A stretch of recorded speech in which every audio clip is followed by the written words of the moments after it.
Salut à tous les amis, j'espère que vous allez bien. Alors aujourd'hui on se retrouve pour une nouvelle vidéo avec un format un petit peu spécial. C'est une vidéo qui n'était pas planifiée à mon programme de tournage, mais finalement vous me l'avez un petit peu demandé puisque dans le journal Auto Plus est sorti très récemment au moment où je tourne cette vidéo là, une publication sur la Bugatti Veyron. Avant de démarrer cette vidéo les amis, je tenais à vous dire que cette vidéo est sponsorisée par Autodoc. Et aujourd'hui les amis, on va voir un petit peu comment fonctionne et comment utiliser un petit peu l'application Autodoc. Sachez que vous pouvez la retrouver sur le Play Store ou sur l'Android Store selon la plateforme que vous utilisez. Vous pouvez choisir votre véhicule ici, donc vous pouvez tout simplement ajouter un véhicule, vous retrouvez mon véhicule actuel et vous retrouvez l'intégralité des catégories qui va vous permettre de choisir des pièces sur votre véhicule. Et là on retrouve donc différentes marques qui sont disponibles et compatibles avec notre véhicule. Une fois votre commande passée, vous pourrez retrouver directement dans la petite icône qui se trouve en bas à droite de votre écran, votre compte, et vous pouvez retrouver vos différentes commandes chez Autodoc. Vous avez le tracking directement disponible sur l'application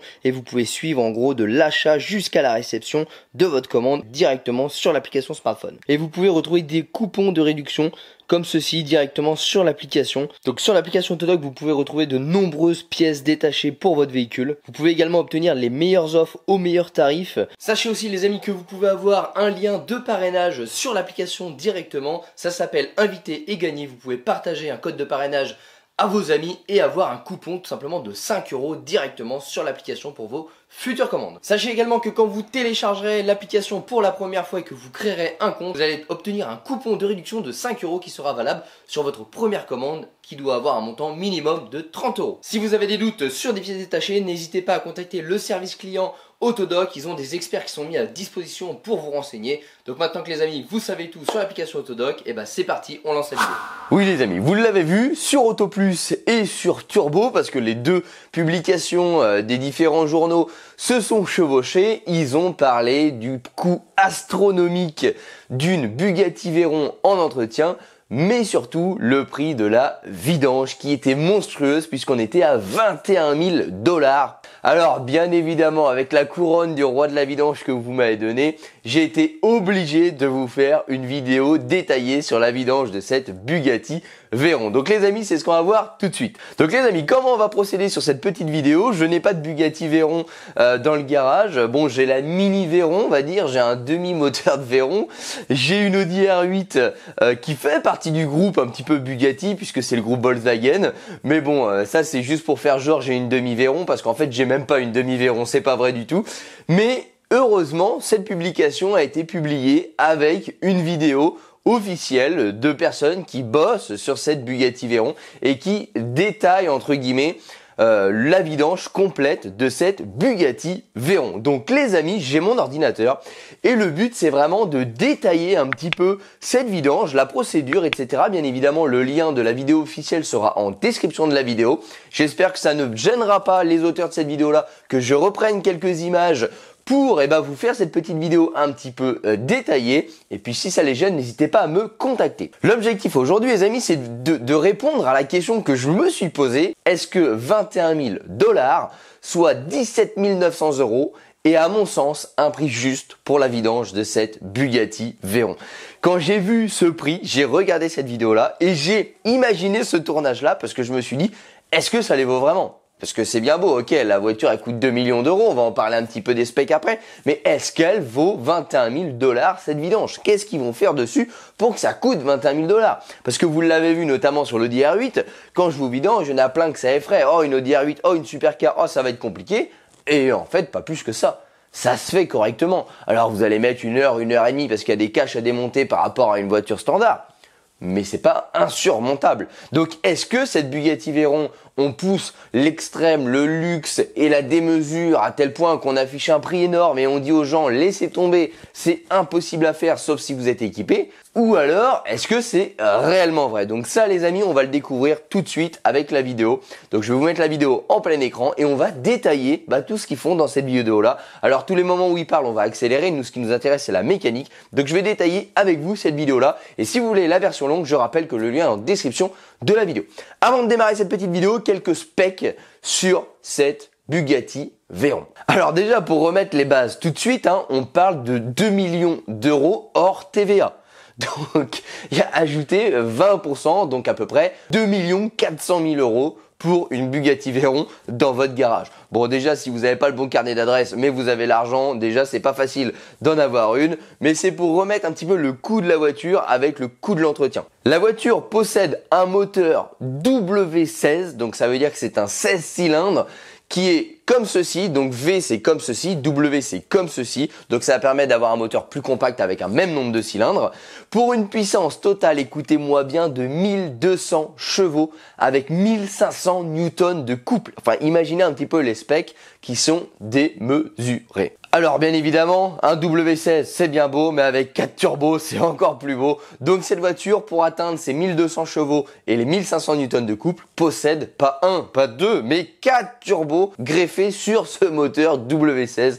Bref, c'est un monstre de mécanique. Maintenant, on va parler un petit peu plus technique pour démonter les différents éléments pour atteindre les différentes vis et éléments de l'entretien. Donc quand j'entretiens, c'est vidange, moteur plus la filtration, il y a pas moins de 50 vis à retirer. Donc ça, c'est vraiment des détails précis que j'ai pu récupérer. On a une multitude de panneaux. Donc quand j'entends des panneaux, c'est des éléments de carrosserie. Ça peut être des passages de roues, ça peut être des coques, ça peut être des ailerons, etc. Donc il y a plusieurs éléments à retirer. Le gros problème, c'est qu'on est sur de la fibre 100% carbone, donc tous les éléments sont 100% carbone, donc extrêmement fragile à démonter et à manipuler. Le carbone, c'est beau, mais ça se raye, ça se casse et ça ne se répare pas. Donc on changera l'élément qui est cassé ou fissuré. Donc ça, c'est des éléments, à mon sens, à prendre en compte quand on parle d'une vidange à 21 000 euros. Sur ce moteur W16, c'est aussi simple que ça, on a 16 litres d'huile. Donc le moteur W16 de la Bugatti Veyron comporte 16 litres d'huile avec 16 bouchons de vidange. Donc on peut, grosso merdo, dire un bouchon de vidange, 1 litre d'huile. Donc maintenant que vous connaissez les specs, on va pouvoir passer à la vidéo et détailler un petit peu tout ça. Donc la vidéo a été publiée par Royalty Exotic Cars. Donc bien évidemment, je le rappelle, la description comportera le lien de cette vidéo officielle avec son intégralité. Moi au montage, je vais vous faire des petites coupures pour gagner du temps et supprimer ce qui ne nous intéresse pas. Go! Donc là c'est parti, on lance cette petite vidéo qui dure 20 minutes où on se retrouve chez Exotic Cars.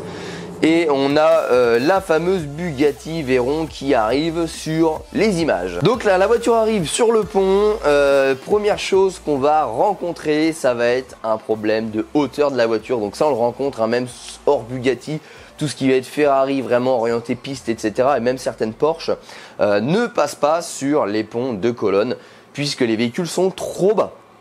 Donc il faut au préalable les lever avec des petits chariots et ensuite passer le pont dessous qui va permettre de pouvoir lever l'intégralité du véhicule. Donc on va un petit peu regarder attentivement cette vidéo. Donc là on va aller voir poser les cales sous les roues pour permettre de lever les roues pour passer le pont.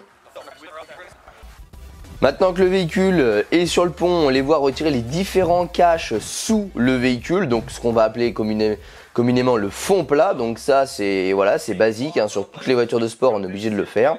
Donc jusque là rien ne me choque particulièrement. Là ils sont en train d'expliquer l'accès, les différentes vis, etc. qu'ils vont avoir à utiliser. Donc là voilà, c'est du spec, on s'en fiche un petit peu. Ensuite on va les voir retirer les deux roues arrière pour pouvoir ensuite retirer les passages de roues pour avoir un accès intégral à l'espace de la baie moteur. Donc à mon sens c'est un petit peu là où ça se complique parce que comme je vous l'ai dit tout à l'heure, là on est sur des éléments entièrement en carbone, qui plus est on voit qu'ils sont vachement ajourés. Donc potentiellement très fragile. Le carbone c'est résistant mais ça casse aussi comme du verre, c'est-à-dire qu'au moment où on arrive sur la casse ça pète net. Donc il faut faire très attention, on voit qu'on est sur une coque avec des pare-chocs etc. intégralement en carbone. Donc ça veut dire qu'il y a quand même une précaution de démontage à faire qui est juste exemplaire. On est sur des disques en céramique, donc pareil il faut faire extrêmement attention parce que c'est des disques qui sont très résistants mais qui ne sont absolument pas résistants à son inverse sur des chocs qu'on dit latérales. Donc en fait, le moindre choc latéral sur le disque pulvérise le disque et c'est tout de suite 20-25 000 euros par disque. Donc voilà où il faut faire extrêmement attention là-dessus. Ensuite, on va les voir commencer à démonter le pare-choc, des éléments de coque, etc. Donc à mon sens, c'est vraiment là où ça se complexifie par rapport à un véhicule, je dirais plutôt standard. Donc quand je parle de standard, je parle standard dans la gamme luxe quand même. Donc si on parle de Ferrari, Porsche, etc., on va rarement avoir à démonter autant de pièces que sur cette Bugatti. Donc forcément on parle de temps, de prise de risque et aussi de risque de casse. Parce qu'on sait tous comment ça se passe, hein, un élément qui tombe, voilà, on a beau avoir de l'expérience, ça peut malheureusement arriver, il y a des assurances, mais généralement les garages prennent ça à leur charge. Donc là, pour démonter la fameuse coque supérieure du moteur, donc la partie la plus grosse à démonter sur cette Veyron pour attaquer un entretien moteur, on les voit déjà déposer tout le système de trappe à essence et à mon avis tout ce qui va y être lié. Donc c'est-à-dire la vitre derrière les sièges, les différents ailerons, etc. qui le tout maintiennent finalement cette fameuse coque complète au-dessus du moteur. Donc là on peut voir la multitude de vis qu'ils ont déjà retirées pour cette fameuse coque. Bon là cette partie là m'a fait un petit peu mal au cœur, les mecs couchés sur la partie en carbone à l'arrière du véhicule. Je vous avoue que ça m'a fait un peu mal au cœur, mais en même temps je pense sincèrement que c'est la seule façon de pouvoir accéder aux fameuses vis qu'on voit là derrière la vitre centrale. Et voilà, ça fait mal au cœur de les voir couchés sur une partie en carbone de l'Aveyron. Mais à mon avis, ils n'ont pas le choix les gars, c'est vraiment inaccessible, sachant que c'est des véhicules qui sont juste démesurés en termes de taille, quoi, largeur, longueur, etc. C'est démesuré. Donc là, vous imaginez bien qu'ils sont quand même obligés de prendre un prix assez élevé, parce que vu la prise de risque d'être dessus sur le carbone, etc., il y a quand même potentiellement un risque de fissure, de casse, de rayures, et bien évidemment, qui casse paye quand vous êtes un professionnel. Et donc là, ce serait 100% à leurs frais. Alors je n'ai pas le prix de ce genre d'éléments, mais à mon avis, ça coûte extrêmement cher. Donc là, on va aller voir retirer du coup tout le panneau arrière et passer par-dessus les différents ailerons. Donc vous avez l'aileron standard plus l'aileron pour les 300 km/h et l'aérofreinage. Donc on voit que c'est quand même autre chose que le pauvre petit aileron que j'ai sur mon Audi R8 qui se déclenche à 110 km/h. Là on est vraiment sur des trucs hydrauliques ou pneumatiques d'ailleurs, je ne sais pas. Mais c'est vraiment du très très lourd. Voilà, donc là on les voit retirer le premier aileron. Donc là on voit déjà au sol un petit peu le nombre d'éléments qu'ils ont déjà retirés. C'est quand même pas rien. Et 100% en carbone en plus. Donc vraiment la prise de risque que je vous parlais tout à l'heure. Là, on va aller voir décrocher du coup tout le panneau supérieur du moteur. Donc vraiment la partie à mon sens la plus risquée puisqu'il a fallu monter dessus pour la défaire. On voit qu'il y a quand même énormément de vis. Et on voit surtout qu'elle est extrêmement fine. Donc ça veut dire qu'elle est aussi extrêmement fragile malgré que ce soit du carbone. On a les optiques de phare qui sont incorporées dedans, etc. Donc je pense que si vous pétez cette pièce-là, vous avez intérêt d'être bien assuré. Alors ça m'a fait mal aussi au cœur de les voir un petit peu posés sur la dalle de ciment des différents éléments en carbone comme ça. Personnellement, j'aurais mis une couverture ou quelque chose. Après, bon, voilà, là on va vraiment parler mécanique. Donc là, on les voit qui accèdent enfin à ce fameux W16 énorme. Donc là, on voit vraiment la cathédrale mécanique. Et ils sont en train de voir pour le remplacement du coup des deux filtres à air, donc qui immédiatement deviennent accessibles puisque c'est la coque supérieure qui fermait les boîtes à air.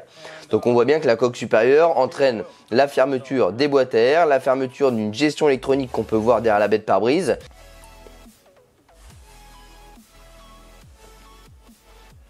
Donc là, au niveau de la filtration, on voit qu'il n'y a rien de démesuré, c'est pas des filtres à air qui sont badgés Bugatti. Alors j'aurais aimé réchoper dans cette vidéo là les références précises des filtres à air que je n'ai pas réussi à avoir. Bon, généralement Pureflux, etc. Gère la fabrication de ces filtres à air là. Donc à mon sens c'est des filtres à air qui peut-être ont été fabriqués pour Bugatti mais n'ont certainement pas une valeur à plusieurs centaines voire milliers d'euros. Quand vous savez qu'un filtre à air fait sur mesure coûte généralement pas plus de 400 €, imaginez que Bugatti a quand même sorti une production de ces Bugatti Veyron. Donc ça veut dire qu'ils ont fait quand même un minimum de série sur ces filtres à air dans l'idée où ils ont été fabriqués uniquement pour cette Bugatti Veyron, ce qui est à mon sens fortement possible. Donc on est sur un prix qui est certainement plus élevé que sur un filtre à air de Clio, bien évidemment, ou qu'un filtre à air de Ferrari, puisqu'il y a quand même plus de ventes. Mais on n'est pas à 1000 € le filtre, comprenez bien ça. On est sur un filtre papier avec un contour en mousse rigide, tout ce qui est de plus normal à la fabrication d'un filtre Pureflux, Valeo, ou tout ce que vous souhaitez. Donc là on constate que le remplacement des filtres à air est pas bien compliqué finalement. Une fois que la coque, etc. a été démontée, c'est même plutôt très simple. Il y a 4 vis qui tiennent, 4-5 vis qui tiennent le filtre à air, on le voit, il les remet, il visse, ça comprime le filtre, ce qui rend étanche la filtration.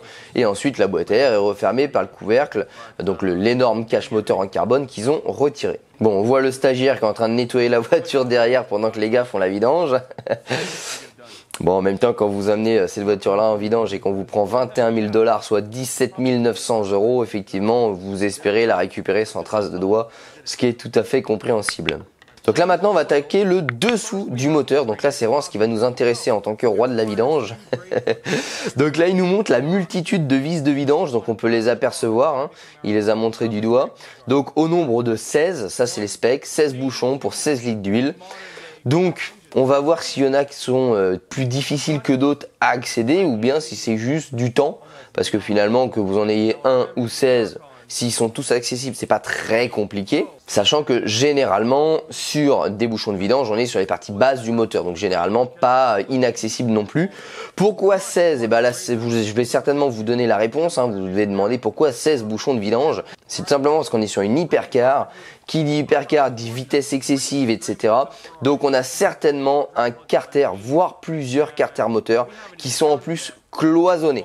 Ça permet quoi? Ça permet d'éviter à l'huile de déjauger et de faire baigner en continu les différentes pièces qui ont absolument besoin d'huile. Donc je pense aux pompes à huile, je pense aux vilebrequins, etc., etc.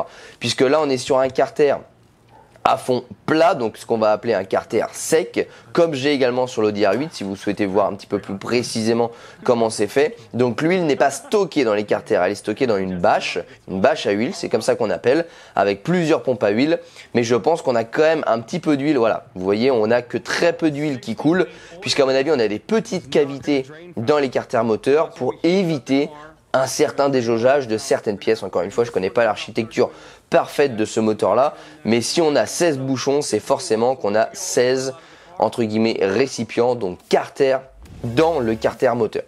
Mais vous voyez bien qu'on est sur un carter, ce qu'on appelle sec, donc il n'y a que très peu d'huile qui sort par les différents bouchons, à l'exception du bouchon principal, donc de ce qu'on va appeler la bâche, communément le réservoir d'huile qu'il est actuellement en train de vidanger, vous voyez, sur votre gauche avec un petit entonnoir pour rediriger dans son bac. Donc ça c'est vraiment le réservoir principal, la bâche. Le reste, on voit que la multitude de bouchons reste quand même facilement accessible, donc pour moi rien de bien compliqué à mon sens ici. Donc voilà, là c'est la bâche qu'il est en train de vidanger, donc c'est simplement le réservoir principal comme vous avez pu le voir sur l'Audi R8. Donc là on les voit procéder au remplacement du filtre à huile, donc filtre à huile qui encore une fois est tout à fait standard. Donc d'une belle taille, mais on voit bien que c'est une fabrication de tout ce qu'il y a de plus standard, filtre papier avec entourage plastique. Mis à part sa taille, encore une fois, je pense qu'il a été fabriqué pour cette voiture-là, mais on est sur de la fabrication simple et peu onéreuse. On n'est pas sur une fabrication en filtre air sport, coton, grillagé, etc. Comme on peut le voir chez Green Can, où là c'est tout de suite plus cher. Donc à mon sens, pareil, pas de prix démesuré sur ce type de cartouche. Certainement un prix un peu plus cher du fait qu'on est encore une fois sur une fabrication spécifique à ce moteur-là. Mais sachant que c'est de la grande production, du moins grande production à notre échelle, on est quand même sur un prix qui, je pense, autour de 100-150 € le filtre. Chez Ferrari, on est à 80-90 € le filtre. Donc je pense qu'on n'est pas 2 fois plus cher qu'un filtre Ferrari. Donc là, on le voit remettre le filtre à huile. Donc voilà, rien de bien compliqué, accès plutôt simple. Voilà, à mon sens, rien de compliqué en termes de vidange pour le moment, à l'exception de tout le démontage qu'il faut être minutieux et à mon avis un peu fastidieux. Donc là on le voit, il met de l'huile, donc la Castrol Edge, hein, donc c'est de l'huile entre guillemets haut de gamme mais qu'on peut trouver en grande surface, donc c'est pas une huile spécifique Bugatti etc qu'on pourrait nous vendre. Donc là on est sur un prix de bidon à 60 € le bidon si vous l'achetez généralement en grande surface. Donc voilà, on voit bien Castrol Edge ou Mobile. Donc c'est ni plus ni moins qu'une huile qu'on va mettre sur une Porsche ou sur une Ferrari, hein, comme d'habitude. Donc là on arrive sur la fin de la vidéo, on peut voir que les gars sont en train de nous expliquer un petit peu ce qu'ils ont fait. On voit ici dans ses mains un bidon d'huile qui n'est ni plus ni moins qu'une huile que vous pouvez retrouver en magasin. Donc on est encore une fois sur le tarif de la Castrol Edge. Donc on va prendre le tarif plutôt élevé de 60 € le bidon de 5 litres. Donc c'est pas non plus voilà, une huile spécifique fabriquée pour la Bugatti comme on pourrait nous vendre à je sais pas combien d'euros le litre. Non, c'est une huile que vous pouvez vous procurer vous-même. Donc à mon sens, encore une fois, rien de bien compliqué de ce côté-là. Donc là les amis, on voit bien à la fin de cette vidéo-là qu'ils n'ont pas terminé le remontage de la voiture. Donc il y a encore tout le remontage à faire, mais on peut aussi en déduire quelque chose. C'est-à-dire que si vous faites la vidange simple, sans remplacer le filtre à air de votre Bugatti Veyron, et ben finalement il n'y a rien de plus compliqué que de retirer le dessous de la voiture, de déboucher les 16 bouchons, de les reboucher, de changer le filtre à huile qui est totalement accessible et de remettre en huile par le côté de la voiture. Donc en fait la vidange est extrêmement simple par rapport à la voiture. Finalement, qu'est-ce qui coûte le plus cher? Eh ben, c'est de remplacer les deux filtres à air qui se trouvent sous la coque intégrale en carbone qui leur a demandé du coup un tas de démontage pour l'accessibilité. Donc, bien évidemment, vous n'allez pas faire un entretien qu'à moitié. Donc, quand vous allez vidanger, vous allez faire la filtration également. On est quand même sur un véhicule, je le rappelle, à 2 millions d'euros. Donc, on ne va pas négliger ça. Mais c'est des petits points intéressants qui nous permettent de voir que finalement, même la vidange d'une Bugatti Veyron, c'est rien de bien compliqué, mis à part l'accès pour la filtration. Alors avant de vous détailler vraiment précisément en termes de chiffres comment j'ai perçu cette vidange là, on va vous donner quelques autres specs de l'entretien. Généralement on parle de 100 000 euros à l'année pour l'entretien d'une Bugatti Veyron. Alors oui effectivement ça fait très mal, mais quelques petits specs, 34 000 euros les 4 pneus qu'il faut changer obligatoirement tous les 2 ans. On a 45 000 euros de jantes qu'il faut changer tous les 16 000 km. Alors là, vous allez me dire, mais pourquoi on change des jantes tous les 16 000? Parce que la voiture a tellement de chevaux et de couples que les jantes prennent tellement de contraintes qu'on estime qu'au-delà de 16 000 km, elles ne sont plus garanties. C'est-à-dire que si elles pètent lors d'une accélération, vous l'avez pour vous et votre voiture à 2 millions d'euros, bonne chance pour vous la faire rembourser par vos assurances.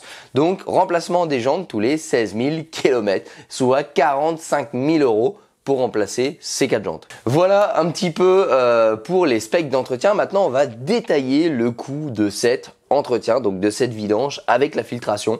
Donc 17 900 euros, soit 21 000 $. Je vais vous montrer un petit peu le petit calcul que j'ai fait. Si on part du principe que y a 27 heures de travail. Donc c'est ce que nous communique la société, 27 heures pour démonter, faire les entretiens et remonter la voiture. Si on considère une huile haut de gamme à 35 euros le litre, sachant qu'on l'a vu en vidéo, on est sur une Castrol Edge, donc on est à 60 euros les 5 litres, mais je vais vraiment prendre une fourchette très haute parce que peut-être que d'autres garages ne mettent pas cette huile, mais mettent une huile un petit peu mieux. Donc je prends une huile très très haut de gamme à 35 euros le litre, on a 16 litres, on a donc 560 euros d'huile sur cette voiture. Ensuite, on prend pour la filtration. Alors, on a bien vu dans la vidéo que la filtration, c'est ni plus ni moins qu'une filtration papier, donc rien de bien compliqué, de bien cher. On va dire que ça a été fabriqué spécialement pour cette voiture-là, donc ça a un coût un peu plus élevé. Donc les deux filtres à air et le filtre à huile, j'ai compté 350 euros, ce qui est déjà plus de 100 euros le filtre, donc déjà largement surestimé. Bien évidemment, vu l'accessibilité et le prix de la voiture, je ne pense pas que les mecs vont s'amuser à remettre la visserie d'occasion. Je parle bien de la visserie de vidange. Donc j'ai intégré dans mon calcul le remplacement des 16 bouchons de vidange à 3 euros l'unité, puisque c'est le prix que ça coûte, ça vaut 48 euros de bouchons. On est donc à un total de consommables de 958 euros pour l'entretien intégral de cette Bugatti Veyron. Vous l'avez compris, il reste donc 16 942 euros qui sont du coup de la main d'œuvre. Alors oui, effectivement, ça commence à piquer un petit peu le derrière, 16 900 euros de main d'œuvre, donc maintenant on va le détailler. 16 942 euros de main d'œuvre divisé par 27 heures de travail, ça nous fait l'heure de travail à 628 euros de l'heure. Donc là effectivement ça coûte un petit peu cher. Alors on va relativiser puisqu'on a vu des énormes morceaux de carrosserie qu'il faut retirer. Donc on va considérer que au vu de la voiture et à la qualité de prestation que vous allez offrir, il faut au minimum 2 techniciens dessus. Donc on va diviser ce taux horaire en 2, ce qui va nous donner 314 euros de l'heure par technicien. Donc 2 techniciens ensemble, 314 euros chacun de l'heure. Donc Bon, c'est quand même un petit peu cher. Pour vous redonner un ordre d'idée, généralement chez Porsche, chez Ferrari, on est aux alentours, je dis bien aux alentours parce qu'à 20-30 euros près, ça peut naviguer, de 150 euros l'heure de main d'œuvre. Ici, on est à 314 euros l'heure de main d'œuvre. Sachant que je ne sais pas, je ne suis pas garagiste, mais je ne suis pas sûr qu'on puisse compter la main d'œuvre et le nombre de techniciens qui bossent dessus. Donc je sais pas si c'est 27 heures pour 2 techniciens, donc au final presque 60 heures, comme en termes de calcul de facturation, ou bien si c'est 27 heures et on facture 27 heures au tarif au client. Ça, je ne sais pas, donc c'est pour ça que je vous fais les deux détails. Soit on est à 628 euros de l'heure selon la facturation, soit on facture au technicien et donc on est à 314 euros de l'heure par technicien. Donc très clairement, si on prend la fourchette de prix la plus basse, donc 314 euros, on est quand même approximativement à plus du double du prix de l'heure de main d'œuvre que chez Ferrari. Alors imaginez un petit peu le coût. Alors faut relativiser, on est sur des Bugatti Veyron, 2 millions d'euros à l'achat. Vous avez vu les énormes pièces en carbone qu'il faut démonter. Donc je pense que c'est aussi normal d'avoir un tarif plus cher que la normale au cas où que vous risquiez de casser ou de détériorer une pièce, parce que vous imaginez bien que le client qui a payé sa voiture 2 millions d'euros ne va pas tolérer la moindre rayure, la moindre fissure, la moindre vis manquante sur sa voiture, ce qui est tout à fait normal. Donc oui, c'est très cher en termes d'heures de main d'œuvre. Maintenant, est-ce que ça me semble incohérent? Pas forcément au vu de la prise de risque pour toucher à ce genre de véhicule-là, à la prise de risque si vous cassez quelque chose. Alors bien évidemment, il y a des assurances, mais les sociétés payent des franchises sur ces assurances-là. Vous imaginez bien que quand l'assurance, vous allez lui amener un dégât sur une Bugatti Veyron, je pense que la franchise va piquer un petit peu. Donc, à mon sens, c'est très cher. Mais en même temps, c'est pas dinguissime dans le sens où il y a de la prise de risque. Je parle bien de 314 euros. Si on est sur une facturation à l'heure et on parle pas du nombre de techniciens, alors à mon sens, plus de 600 euros de l'heure, c'est juste du vol. Donc je tiens à rappeler que chez Ferrari, on est sur une moyenne à 150 euros de l'heure. Alors les pièces coûteront cher, le client sera aussi exigeant, mais je ne pense pas qu'on peut parler de la même exigence, à moins qu'on parle d'une LaFerrari ou de ce genre de modèle d'exception. Mais si vous amenez une Modena, une 488 ou des choses comme ça, à mon sens, on est quand même un cran en dessous de l'exigence du mec qui ramène une Bugatti Veyron, puisqu'on est quand même 3 à 4 fois moins cher sur le prix de la voiture.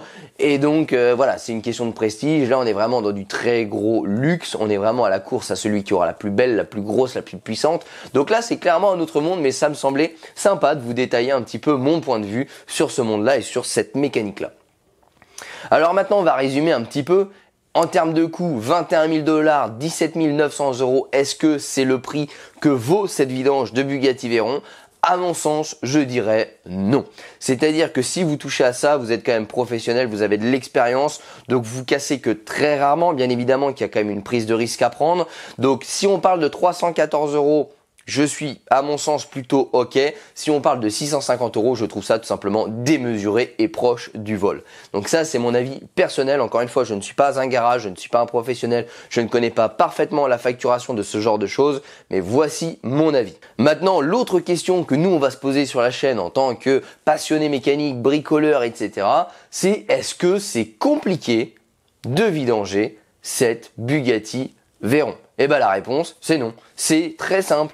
On les voit bien, il y a un fond plat à retirer, 16 bouchons à retirer qui sont totalement accessibles, un filtre à huile à retirer qui est totalement accessible. On remplit sur le latéral de la voiture et la vidange, elle est finie. Donc à mon sens, rien de compliqué. Quasi n'importe quel mécano novice passionné serait capable de faire la vidange de cette Bugatti Veyron. Maintenant, si on parle de l'entretien complet, donc avec la filtration comme on l'a vu dans la vidéo, alors oui, c'est complexe parce qu'on a des pièces qui sont extrêmement fragiles à démonter. On a énormément de visseries, on parle de 50 vis pour retirer le panneau au-dessus du moteur. On a une fragilité des pièces, on a quand même un soin particulier à apporter aux pièces. C'est-à-dire que même si c'est vous, vous n'allez pas rayer votre Bugatti Veyron, bien évidemment. Donc à mon sens, il faut vraiment partager l'entretien complet qui lui est compliqué parce que l'accès est compliqué. Parce qu'en termes de mécanique, on a vu c'est très simple, c'est très bien pensé. C'est vraiment l'accessibilité qui est compliquée. En termes de vidange, alors là, très simple.